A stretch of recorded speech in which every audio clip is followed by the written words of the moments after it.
নমস্কাৰ। আজি আমি ২ নং সোণাজুলি বৃহত্তৰ অঞ্চলৰ ৰাইজে এখন ৰাজহুৱা সভা আহ্বান কৰিবলগীয়া হৈছে। সভাৰ আচল উদ্দেশ্যটো হৈছে কি, এইখন আমি য'ত বৰ্তমান থিয় হৈ আছোঁ, এইটো হ'ল ২ নম্বৰ সোণাজুলি হাইস্কুলৰ এখন খেলপথাৰ কম্পাউণ্ড হয়। 1996 চনতে আমাৰ এই স্কুলখন স্থাপন হৈছিল। এই অঞ্চলত যিহেতু হাইস্কুল বুলি ক'বলৈ গ'লে ইয়াৰ পৰা প্ৰায় 7 কিলোমিটাৰ নিলাগত এইটো ডিমাকুছিত এখন হায়াৰ ছেকেণ্ডেৰী স্কুল আছে আৰু উত্তৰে আছে বামুজুলি লক্ষ্মীনাথ বেজবৰুৱা হাইস্কুল।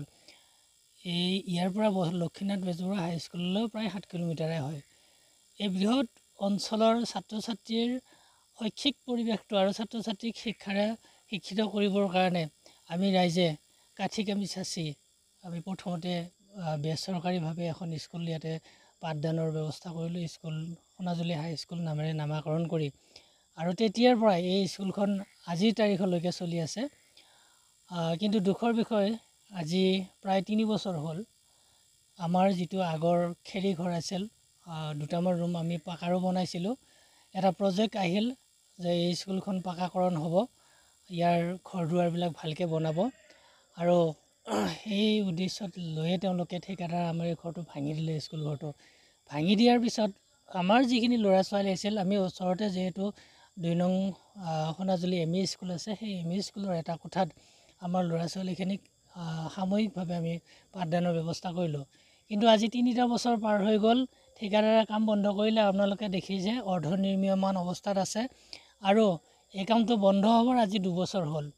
এতিয়া বৰ্তমান যিবিলাক ৰুম আছে, ৰুমবিলাকৰ তলিখন প্লাষ্টাৰ হোৱা নাই, কিন্তু ৱালবিলাক উঠিছে, অৰ্ধনিৰ্মিত হৈছে, আৰু তাৰ ভিতৰত বৰ্তমান এতিয়া বনৰীয়া হাতী থাকিলেও আমি দেখা নোপোৱা অৱস্থা হৈছে। এনেকুৱা এটা জৰাজীৰ্ণ অৱস্থা।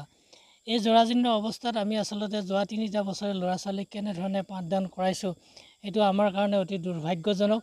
আৰু আজিৰ তাৰিখতো এই বিশ্বায়নৰ যুগতো যদি আমি ল'ৰা ছোৱালীক এনেধৰণে এখন বাঁহৰ ঘৰত টিঙৰ চালি এখনৰ তলত যদি এই গৰমতো পাঠদান কৰিব লাগে, তেনেহ'লে ল'ৰা ছোৱালীক তাতকৈ আৰু দুখৰ কথা নালাগে। গতিকে আমি বহুবাৰ অনুৰোধ বিনোধ কৰিলোঁ। আমি বিধানসভাৰ অধ্যক্ষ মহোদয়কো এই গোটেইখিনি কথা আমি অৱগত কৰিছোঁ। EM ডাঙৰীয়া আছে, তেওঁলোকক BTCৰ, তেওঁকো আমি কথাখিনি অৱগত কৰিছোঁ, কিন্তু ক'ৰোৰ পৰা আমি একো ধৰণৰ এতিয়ালৈকে সঁহাৰি পোৱা নাই, যাৰ বিনিময়ত স্কুলখন আজিলৈকে অৰ্ধনিৰ্মিত হৈ আছে। গতিকে